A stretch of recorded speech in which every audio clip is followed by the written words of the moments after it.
के कातिलों को, कायनात के कातिलों को, कायनात के कातिलों को, कायनात के कातिलों को, कायनात के कातिलों को, कायनात के कातिलों को, कायनात के कातिलों को।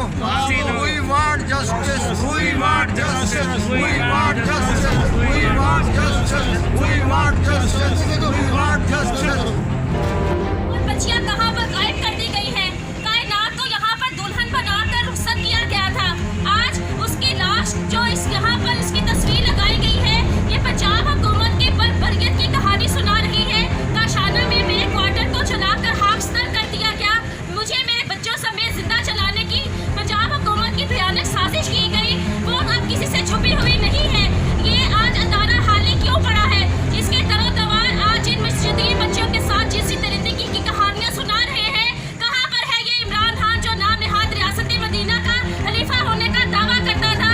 मेरी अपील है तमाम लोगों से कि इन जालिम जानी कातिल डाकू हुक्मरानों का मुहासवा करें, इनके गिरफ्तार पकड़ें, इनको सड़कों पर जूतियां मारें, इनके मुंह काले करें।